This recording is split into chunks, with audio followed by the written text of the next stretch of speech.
One of the kids that we interviewed, I said, "What's something that you like about our school?" I think him and another girl, they just said, "At my other school, I couldn't talk about God. We couldn't learn about God. And here we can learn about God." And that was such little feedback, but that meant so much to me because I knew in their little way, they were saying they were getting something out of this. Welcome to the BJU Press Teacher Edition podcast, where Christian educators are encouraged and inspired as we bring you interviews, practical ideas, strategies, and answer your questions about teaching in today's culture. And here's your host, Jenny Copeland. Welcome back, everyone. I am so glad you've taken a few minutes to tune in for today's episode. I am so excited about today's episode. Well, I'm excited for each episode, but today's is so unique, and I think you're going to walk away just so blessed and encouraged in what you will hear. But first, I do want to encourage you to take time to subscribe or to follow the podcast so you don't miss any episodes. And while you are there subscribing, would you take just a minute and leave us a rating and review? Tell us what you enjoy about the podcast. And in doing that, it helps us know what best supports and encourages you, but it really does help others find the show as well. You wouldn't think that's the case, but it really does help them out as well. So all that being said, thank you to those of you who have left a rating or review. I know we ask for that each time, and I appreciate if you've taken time to do that. If you haven't, we would really appreciate it if you would do that for the show. Of course, don't miss us on social media. We are Teacher Edition Podcast on Facebook. By the way, we're also Teacher Edition Podcast on YouTube. You can find us on Instagram and TikTok at Teacher Edition Pod. And don't forget our website. teachereditionpodcast.com is a great place to go listen to the episodes. But there you can also subscribe to our emails. You can learn more about our guests, and you can submit questions. We have enjoyed each question that has come in over the past couple of years, so keep those coming. Actually, speaking of questions, we are going to answer a question at the end of today's show, so stay tuned for that. So joining us today, we have Andy and Amber Hudson. I had the privilege of meeting the Hudsons, I don't know, probably a year and a half or maybe 2 years ago at an educator event. So we were seated at the same table, and I was just, getting to know the guests at the table, learn a little bit about them. When I asked Andy and Amber what their positions were at their school and to tell me a little bit about their school, they shared with me that they were starting a school in Iowa. And then they proceeded to tell about their backgrounds and how God had led them to start the school and how God was providing and opening door after door for them as they followed in faith. So fast forward, I've had the privilege of running into them at other events, and I'm always just so encouraged of hearing what God's doing as he's blessing their obedience and their hard work. And I wanted you all to share in that same blessing and encouragement. We need more solid, biblically based Christian schools. And whether or not God has called you to start a school, or maybe he's not called you yet, just hearing of God's work in Christian education can be so encouraging. So that being said, Andy, Amber, welcome to the Teacher Edition podcast. It is so great to have you here today. Thank you, Jenny. It's good to be here. Yes, thank you, Jenny. Okay, so as we get started, talk with us about your background in education and how the Lord brought you to the point of starting a Christian school. Well, I think for us, I had grown up in Kansas City area, actually, before moving to Iowa. And my parents actually put me in Christian school growing up. And so I had that kind of in my background. And then moving to Iowa, Amber and I obviously started a family, was excited, came time to send our kids somewhere. And all of a sudden, it was almost like we hadn't had that conversation much in the past. And it was like, I think we shouldn't consider public school. We need to consider some other options. I think we should look at either homeschooling or Christian school or something. And I mean, it was like I was saying a foreign language to Amber. She was just like, "What? No one does that. That no one does that around here. That's crazy. What are you talking about?" And so with enough convincing, Amber gave it a try. She started looking into curriculum. She said, "You are going to have to encourage me in this. This is such a different path than what I'm used to." Yeah. And I just kept encouraging her, like, I've seen it done well. Let's just do homeschooling. You might not see any good options. So that's what we did. And you can take it from there, Amber, but it was an experience. It was, yeah. Like he said, I'd never seen it done before. I'd never, seen any option other than the public school, because that's all there kind of is around here where we're at. And so for me, it was really getting into the curriculum. And as I began to homeschool my kids, I really realized there was this whole other world out there where, science and math could be strengthening a child's faith and really helping them just have more solid reasons to believe in the Bible and believe that the Bible's valid and true. And so that really started shaking something, I guess, in me. And then fast forward a few years, I began walking around every morning around our local public school. And I would just pray for the kids that went there, just pray for, revival. And I mean, I just remember saying several times as I walked around the public school, we have like a nature trail thing that goes around the school. And I remember saying several times, I thank you, God, that the name of Jesus is going to be spoken again in these halls. And I just pray for the kids that go there. And one day as I'm walking around the school, I sort of had all this like thing, kind of like sense in my heart, like you've got to do something more than pray about this. And I didn't really know what that was. I was just like, this is okay, but what, God, like what's going on here? What are you having me to do? And I didn't really say anything about it to Andy because it was just kind of a weird thing, like, okay, do what, and just the more I began to journal and pray more and more. And I really felt like the only thing that we could do or should do was start a school, but a Christian school. But, how do you do that? Just a small thing. Start a school. Yeah. Yeah. How do you do that? How do you even go about doing that? You don't walk around that school anymore, Amber. Yeah. I should not walk around a school I know, ever. right? Yeah. That is a bad decision. So just, some advice for those out there. Don't walk and pray around schools. So anyways, yeah. And so then I can probably let Andy pick up from here. But for several months, like I said, just praying and journaling about what is this stirring that God's putting on my heart. And then Andy can share what happened to him from there. So yeah, she had not told me all those details. I just knew she was taking a walk. I didn't know she was journaling. Maybe you should go with next time. Yeah, I know. Probably should. So then we were actually watching a minister online. This had to have been a year or two later or something from what Amber said. And we were watching the minister online, and I don't know if they were talking about something politically or with our schools today or with young people. Something they said just jumped out at me. And I looked over at Amber and I just said, I think the only solution is we're going to have to start a Christian school. And she's just like, tell me more. What are you thinking? And so I kind of just kept going, I don't know. Maybe we're supposed to start school.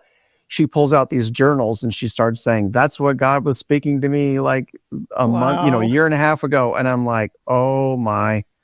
So yeah, that's kind of how it all got started. And it really is amazing how God put it together because, how do you go from an idea to an actual school is still amazing to even to us. Yes. And we're going to talk about that. Yeah. Okay. So now one thing, as I listen to your stories, I'm not hearing credentials. Like I'm not hearing, oh yeah, I was a school principal and decided to start a school, or I was, a high school teacher and decided to become a principal. So many educators might wonder, okay, so it sounds like maybe these are non-educators. How do they launch a school? Okay, fair enough.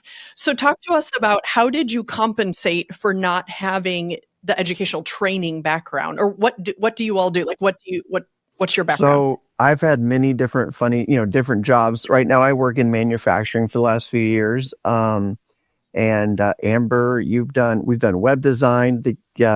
Both worked for separate companies, but we've done web design in the past.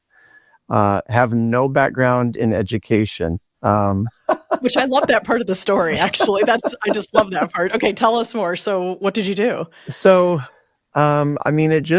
we just started thinking about it, talking to people. I think one of the biggest things is I reached out to any Christian schools that are within an hour of us. I called one down in Cedar Rapids, is about 45 minutes from us, and then another one that's about 35 minutes from us. And I just, the main one down in Cedar Rapids said, come on down, meet us. And it was just really nice. Yeah. And as we've gotten to know even that principal, he's pretty high up in the ACSI world and everything, and just was so gracious to just never cared that we had no idea. Yeah, We it's had not a no, threat. we It's had a no shared burden. credentials. Yeah. Yeah. And he just walked me around the school and said, that is so exciting what you guys are doing. And if this is God, you can do it. And let me know if you have any questions. Here's my card. And it was just so great. And it just seems like throughout the experience that's kind of how it's been. And we feel the same way. If we have anything to give anybody that we've learned, it's like, this is not, we don't feel like it's a competition to think. We feel like we're riding a wave of something that is happening right now across America. And we're just getting on board. And so we're pretty excited. And I love hearing that. I love your backgrounds because that stuck out to me right from the first. But that's so amazing how God placed that burden. You weren't even educators, and God gave you a burden to do something in the education world. And then you had the character and the wisdom to just surround yourself by other educators. And I love hearing that other educators welcome that, because sometimes we can get a little territorial, it's like, don't steal any of my kids, kind of thing. But for them to actually welcome you and help you, like that's such a blessing to hear. I mean, your heart for education is so evident for Christian education. Okay. But the actual launch is only like one part of a huge Christian school picture. So it would be like me going in, I don't know, let's just say me going in as a leader of a plastics plant. Yeah, well, there's some skills and general knowledge that might be transferable, but in general, I'd really be out of the realm that I know very well. Talk with us about how you educated yourselves about Christian schools, about the educational realm. I mean, there's all kinds of things. Like I said, the launch is, that big. What about finding materials? What about finding personnel, best practices, school operations? Like where did you get help and support in that area? Yeah, go for it, Amber. So I think one of the main things is, like you said, we reached out to other Christian schools and got a lot of support there. But then we also got coaching, and that really helped a lot with those details, the policies, the procedures, making sure those were set up right, because we had no idea. And there's a lot, and you want it set up right. You don't want to, not have all your things, taken care of and all those details. So I really do think, the coaching that we received really helped with that a lot. Yeah, that's great to hear. So personnel, let's talk about that. Personnel at any school is vital. And in many ways, it could make or break a school. Finding strong, godly teachers and staff is really difficult these days in any circumstance. Talk with us about how you built your team. What did you do to look for them? How did you find them? Talk with us about personnel. I feel like it was all God. I know that sounds really whatever, but it's honestly the truth. One of the main people, before we had any staff hired, we were just praying, and it's kind of random, but there was just another couple that we kind of knew at a distance, didn't really know them well, didn't really know their heart, and we really felt led to reach out to them. And it turns out that they had the same passion, that they had a passion to start a Christian school, and they're very good balance for our skill set as a couple. And so a lot of like the paperwork and the behind the scenes details, they really helped with a lot, which was awesome and amazing. And once again, a God thing. And as to the staff, I just feel like it was a God thing as well. We don't have a large area of Christian educators to draw from in a small town. And so one of our there was a small school in one of the churches in our area that ended up closing the year before we opened. And so we were able to get one of their teachers. And I mean, she's amazing, has such a heart for God and Christian education. And I mean, we couldn't have done it without her. And I mean, we were started with 15 kids. So we had 2 teachers, and both of them were just a godsend. And, I don't really know, like, as to finding them, I don't really feel like we did. I feel like the Lord kind of brought them. Sure. Yeah. So there are thousands of logistics in launching a school, but you can do all of that well. And if you don't have students, well, that's a problem. Families are obviously a vital component to having a successful launch. How did you do that? How did you get the word out to families? And what did that look like as you tried to find the right families and really get them to buy in? It's a brand new school. You don't have, pages of references and, trophies in the cabinet to show them. How did you get buy-in? Well, when we were going through kind of our coaching and creating kind of our statement of faith and our values and our mission, we really honed in on we're partnering with parents and churches. We want to be that third leg of a Christian worldview. And so it just kind of became a natural fit to say, well, we're going to partner with these churches. We got to get to know these churches. So I pretty much looked up every church in our area and at least gave them a cold call. Some never called me back. Some reached out, and it really was just waiting for that natural fit. Who got excited about it? And one church about 15 minutes down the road, I don't know why, they were just primed. They were ready for this concept. And it was the Lord. It was the Lord, because it was such a new concept to our area. And when they allowed us to come speak, so we actually did go and say like a little 5-10 minute thing. Oh, that's great. Yeah. At the beginning of maybe several churches' Sunday service. And this was one of them. And when we got done, these moms just came into a room and met with us and had lots of questions. And it was so encouraging. It was like, God, this is amazing. They are wanting to talk to us about their education. And this is crazy. Like, this was just an idea. And now they're talking to us. So anyways, makes it a little more real, right? It really did. And Coming.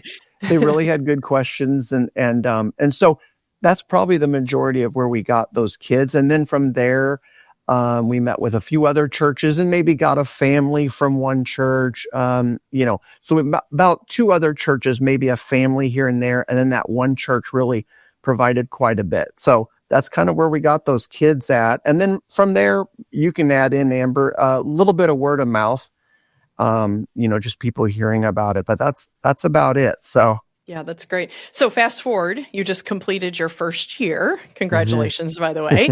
Let's put on our review mirror here for a few minutes. How do you feel your initial vision has evolved since you first felt that burden for Christian education? Do you feel like that's changed at all? What do you see as anything different from when you came up with this first idea? I don't think it's changed a whole lot, other than I think we've just seen the need to make it more clear. And so we've just kind of been trying to make it a little more, clear, I think is the best way to say it.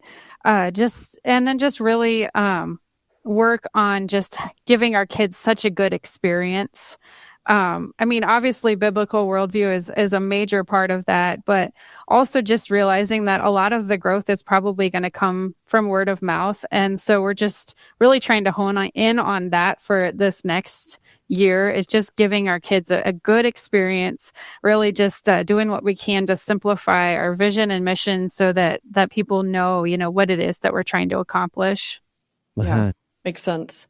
So looking back after your first year, what do you feel were some of your biggest challenges in launching a school? I'm sure as people are listening to this, their minds are filling with all these things that could happen or that would be overwhelming. What would you say were some of your biggest challenges?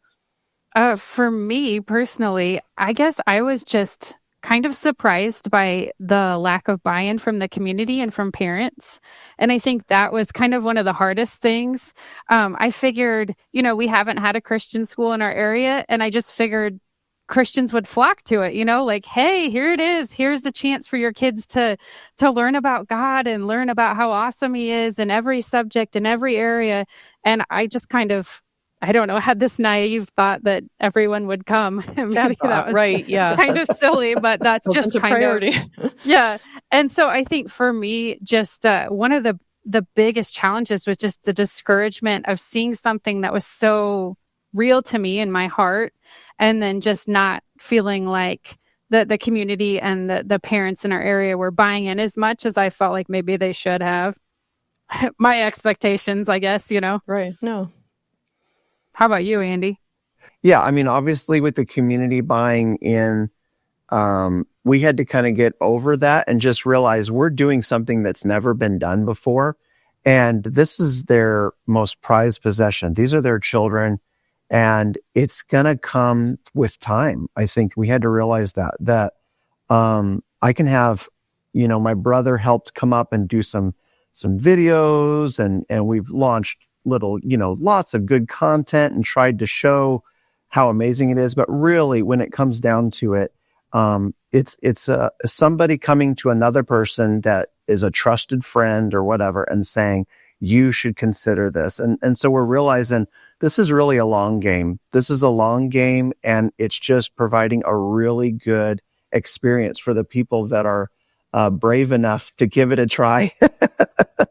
Other challenges were just things like, because we weren't educators, we found out down the road maybe we were kind of missing some things and not getting some things done as quickly as maybe parents were used to. And so really kind of learning some of our processes this year was really good too. You probably could add to that, Amber. But yeah, that was probably another challenge. It's just like, oh, wow, we never even thought of that. So, yeah, that makes sense. So looking back, then what would you say? So we talked about challenges, and I think one of you mentioned something, or well, you surprised you that the community didn't just buy in and flock in, which you would really hope that they would. I mean, this is an opportunity to, learn more about God, but also have that biblical worldview in everything you do. But that it does sound like it's very novel to your area. You just haven't had that before. It's going to take a little bit even to change that thinking, to see a need. And we see that in so many other places too. There's just not the awareness of that need or the contrast. And sometimes we don't realize, families might not realize what they're actually getting in public education. There's just that lack of awareness as well. But talk about what surprised you beyond that. Maybe there were even some misconceptions that changed along the journey. Maybe there were some things you thought would be challenging, but ended up not being that big of a deal. What about any surprises? One thing that was interesting is, we were right there starting when the education savings accounts were just popping up state after state. Yes. And we thought the biggest hang up is obviously going to be price. That's what it is. And when this opened up in Iowa and it was passed, a lot of people didn't even know about it. And we thought, this is it. This is the ticket. As soon as people hear that this could literally be free, just about free for them, they're going to come flocking. This is what they've been looking for. And I think that was one of the biggest things we had to realize is, we couldn't give it away to those that just weren't prepped and ready for it. Right. So they need to see the need. They for do. It. Right. They do. Mm-hmm. And so we're just encouraged and excited about the families that did decide to come. And for just anybody that, that does this knows, if you're in a small community that's not used to that, you just have to give a really good experience and just trust God. And so, yeah, that's very insightful. Yeah. So I'm guessing you all have talked much about the year, between yourselves, but also with your team, I'm sure. Looking back, is there anything you would have done differently? So if you could go back right now, start all over again, what would you do differently, if anything? I think for me, I think it would be we realized that we should have probably done like parent surveys or something a little earlier in the school year than we actually did. We did one towards the end of the year. And I think it would have been wise for us to do one more like, a month or two in or something like that. So I think for us, that would be something that we kind of learned that we needed to get more opportunities for parents to give feedback earlier on. Yeah, That's great. Great insight. Andy, did you have anything? Maybe just like in that feedback, learning how to add or take away or pivot. So it's probably the same thing, just getting that feedback and just realizing, oh, okay, we need to maybe consider adding a video course because we're so small, to add to some of the things we're doing or, something like that. So, just adding, being able to learn and grow and pivot earlier than we did is probably good. I love hearing that you're interested in getting the feedback because once again, you see schools where it's like, no, this is what we are. This is what we're doing. Right. Yeah. And, that feedback can be intimidating or maybe, kind of put you on the defensive. But that's a great thing. If any of your families listen to this, I mean, that is a great thing about you guys for your schools. You want that feedback and want to see how you can, help them. Okay. So in that reflection, What were some of the highlights, the victories, the blessings that stick out from this very first year? Oh my goodness. Well, I think a lot of them, I mean, it was just, God is just so amazing. It's just been miracle after miracle. I just think about, okay, so when we were going to launch the school, we didn't even know for sure, like if Iowa was going to have, no, we did know for sure that I was going to have education savings accounts for students. But I was reading through like all the different things that you need to have in place. You had to be accredited. Yes. You had to do all of these things. And I was so frustrated trying to start a school because I'm like, I can't start accredited. And I remember the words coming out of my mouth, we can't do this. This is impossible. And this was in the planning stage of starting this school. And I kid you not, 30 seconds after I said, we can't do this, this is impossible, Andy's phone rings. And it's the principal that we've been talking to in Cedar Rapids. And he said something like the first words out of his mouth were, I bet you wonder how you could start a school accredited. I bet you thought that would be impossible. I'm like, oh Sweet my that he goodness. thought of you. It freaked her out. God, It freaked her out. Whoa, you're freaking me out here, God.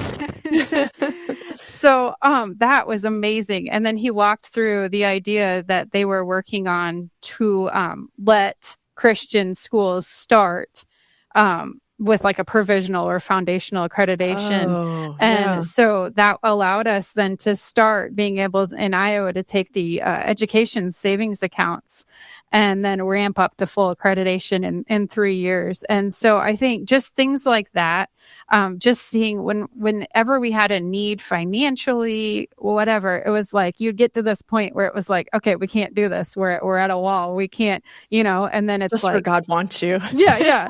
It's just like this supernatural, huge donation or a supernatural whatever. And it was just thing after thing where just God's just hand was in it. So I think for me, those were some of the things that really, I guess, stuck out and launching. I know like for the school year, just hearing reports on like some of the kids that came are doing a lot better in their reading, things like that, just knowing that you're helping and impacting you're making a the difference. kids, helping make life better for them, helping them have a good educational experience. We did some video interviews with some of the students, and so it was fun to hear what they thought of things. And so, those are always enlightening. Recess was, one of the ones. I love lunch. I love recess. You're like, not so deep. Pull back. Well, that will sell the school. Thank you for that. But no, really, like just hearing like the kids' friendships and their relationships they were building and things like that. You just really saw, this made a difference to the kids that were here this year. And that to me helps make it worth it too. Yeah. Gives you that shot in the arm to come back the next day. Exactly. Andy, did you have anything on that? Well, on Fridays we started doing a chapel in the morning. And so sometimes I would come in and get to fill in that spot. And we would have local pastors come in and speak as well. And being able to just see these kids walking around your school, saying the Pledge of Allegiance, saying allegiance to the Bible. I mean, this is just, in our area, this is just something that's unheard of. And it was just, it would give me teary-eyed just going, God, this is amazing what you've done. And with our help, I just can't believe this. And so, it was just really looking back, talking with kids. One of the kids that we interviewed, I actually talked to him before we did the video interview, and I said, what's something that you like about our school? And I think him and another girl, they just said, at my other school, I couldn't talk about God. We couldn't learn about God. And here we can learn about God. And that was such little feedback, but that meant so much to me because I knew in their little way, they were saying they were getting something out of this and growing. So that's meant a lot. And, with the smaller numbers that we've had, Amber just had to come to this conclusion, and I know I have too. If it was only for maybe those little handful of kids, would it have been worth it? And I think in eternity, it will matter. It does matter. And so we're happy and just thankful that we were able to get to this place.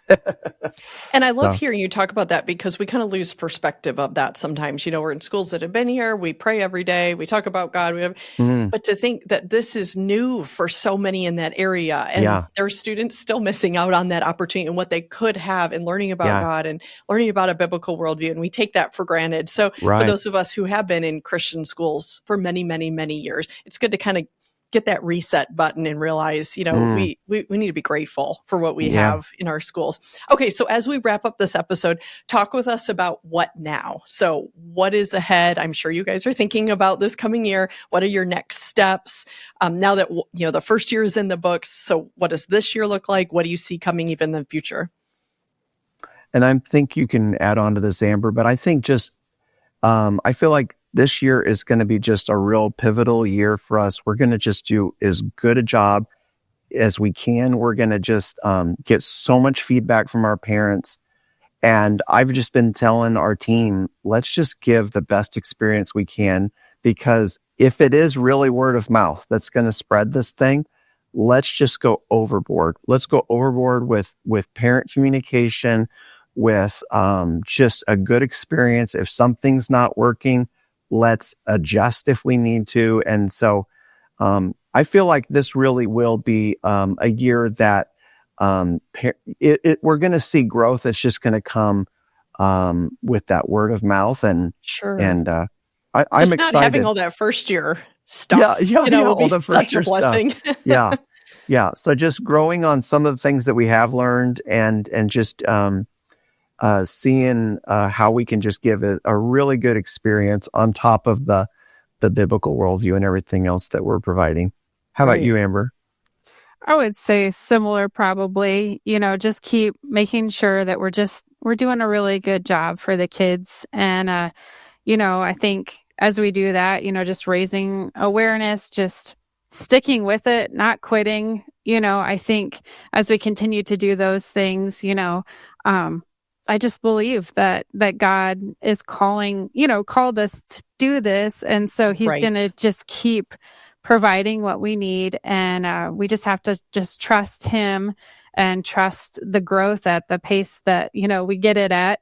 And to just continue to just do such a good job and just appreciate and be thankful for the lives of the kids that we have, and just realize the treasures and the blessings that they really are.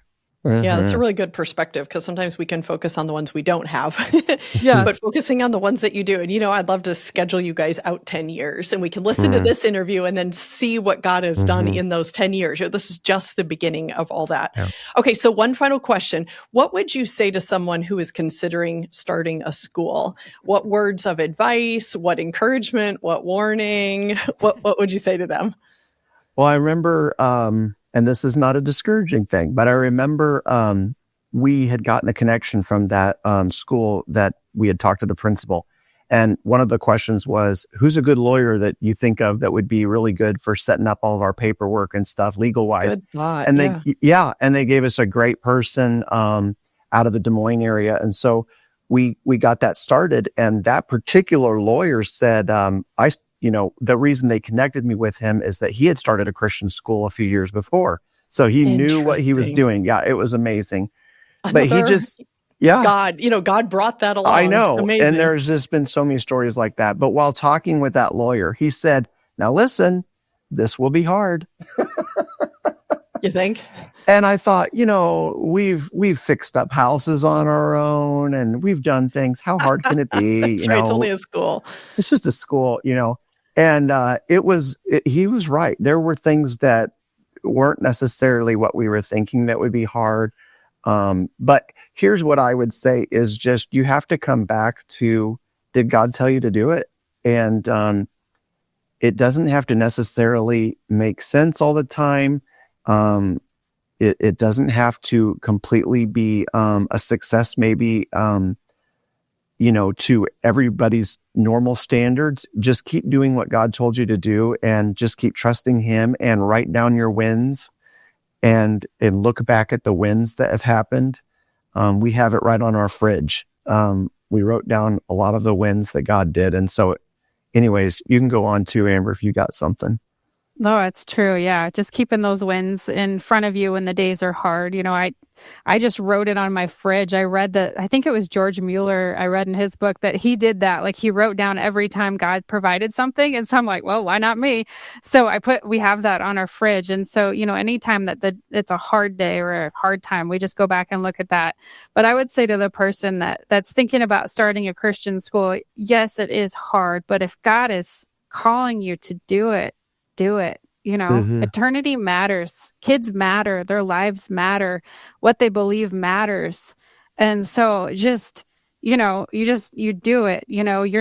I read something in my devotion the other day where it said something like, you're not responsible for how people respond to what you do, but rather you're responsible for whether you did what God asked you to do. And so Yeah, I that's just great. That's hold on to powerful. that, like if he's calling you to do it, he'll provide what you need to do it. And you just got to do it because it's what God is calling you to do. And eternity matters. That's what I just keep telling myself. Eternity for these kids matters and Mm. they're Yeah. worth it. Oh, for It's, sure. And you're yeah, impacting that. exactly. Yeah. It's completely worth it. Wow, that's great. Okay, so I said one final question, but I actually have one final question. And this is actually a question from a caller. So if you guys don't mind, I want to kind of weave this in here as well. So if we could, I'd like to listen in. And then Andy and Amber, I would absolutely love your input on this as well. Let's listen in. Hi, Jenny. My name is Sarah Choate. I am the head of school and a teacher at Legacy Christian Academy in Carson City, Nevada. I listen to your teacher podcast and I love it. I've picked up a lot of great resources. My staff and I have picked up a lot of great resources and just appreciate all that you do. My question is, do you have any school staff book study books that you would recommend? This past year, we used the book Teacher, Do You Love Me by Deborah Miller. I met her at the BJU Golden State Conference 2 years ago. It was a great book. Our staff loved it, but it's over. And so I'm looking for another book that we could use as a book study to start off our staff meetings. So if you have anything or could recommend anything, I would totally appreciate it. Thank you so much. Take care. Bye. Great question. Okay, Andy, Amber, do you have any resources you'd like to throw out there? The one that I've read recently, which I think they have set up for even like a staff study, is Beyond Biblical Integration by Roger. I think it's Erdvig. You got So it. yeah, that's really good. I really enjoyed reading that. And I think that would be potentially helpful for your school. Yeah, that's great. Any others? That's the one that comes to mind right now. So Good. Well, when I received this question from Sarah, I actually reached out to several of our other podcast guests, even over from the past few years, and just asked for any resources that they would recommend so we could pack a list for Sarah and for others. They shared some great resources. These cover a variety of topics, and I'm going to give that list to you. They're in no particular order. And again, this isn't meant to be, a full endorsement of the book. And not all of these are written from a biblical worldview. These are, some of them are educational help books and things like that. But hopefully they'll be helpful recommendations to you, Sarah, and to others as you look at different resources that are appropriate for your team. So the first one the first couple that were recommended were by Tim Keller. And the first one is The Reason for God. And this is an accessible introduction to apologetics, just really helpful tool in doing a better job at defending our faith. And then another one, same author, Every Good Endeavor. This is a Christian treatment of just the whole idea of work. And hard work is just something we're not seeing. We're seeing struggling in our culture, and just looking at the foundation of work there biblically. Faithfully Different by Natasha Crane is another recommendation that came in. This book is about understanding secularism and really how Christians can resist that. If a school is looking for practical strategies for working on a biblical worldview, I definitely recommend the one there that Amber and Andy recommended as well. And that came in from several different guests. And again, that was Beyond Biblical Integration. Great choice there. I actually heard Roger speak this summer and was just really challenged by what he shared. He really has a heart for really imparting biblical worldview, into our students, into our schools.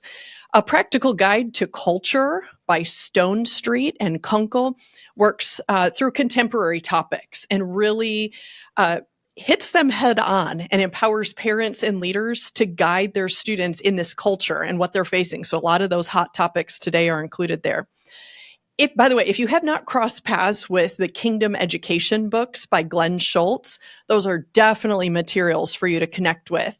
So some examples: Kingdom Education, God's Plan for Educating Future Generations. There's Understanding Kingdom Education, a challenge for the home, the school, or the church and the school. And then Applying Kingdom Education. These are Following God's Instructions for Educating Future Generations. Those are great books by Glenn Schultz. I'm not sure if you've heard of Responsive Classroom, but they offer a wide variety of just helpful classroom resources. So again, these are going to be, classroom management and interacting with students. So a few highlights to check out: The Power of Our Words by Paula Denton. That's a great one, challenging teachers to really think about the words that they say. We say so many words a day as educators, but are we really making the most of those words? Another one is Teasing, Tattling, Defiance, and More by Margaret Berry Wilson. And that one really discusses effectively dealing with disruptive classroom behaviors, just those things that just, they get under our skin, they're disruptive to other students. How do we deal with them? And the strategies we're using, are they most effective? Teaching Kids to Care by Ruth Penty really focuses on mentoring students through life's hardships. And that's a really good one, as is Raising Grateful Kids in an Entitled World. I mean, the title says it all. That one is by Kristen Welch. It's a very impacting, just really practical, easy read. Another one is In Strong Heart, Cultivating Humility, Respect, and Resiliency in Your Child by Jill Garner. And that one unpacks what it looks like to raise, we'll just say, students of character or children of character. And, some of these are written with parents in mind. They're directed towards parents. And I think we all understand, though, that these truths and principles have a place in the classroom. We are not the parents. God has given that responsibility, for those children to the parents, but we have an incredible opportunity to speak into the lives of those students. And so much of this material applies to both roles as we work with students. Of course, The Art and Science of Teaching by Marzano. That's a classic. It's full of research and strategies, just all things classroom. Speaking of strategies, another one is called Just Ask Us. Kids Speak Out on Student Engagement. So that's a really interesting one that was recommended, as was Grit. And I love that term. And I've actually heard a few sessions on, based off of this book. But Grit, The Power of Passion and Perseverance by Angela Duckworth. She talks about the key to achievement is not in talent. We're in a culture where it's like, what is your talent? And where's, how good of a person are you? What do you have to bring to society? But actually, instead, in grit, that passion, that persistence, not just it's all about your talent. So it's really interesting perspective. And again, I know that was a long list, and I appreciate Andy and Amber, you throwing one in there as well. We'll put all of these in the show notes for quick reference. Sarah and all of our listeners, I hope that gives you a few great ideas.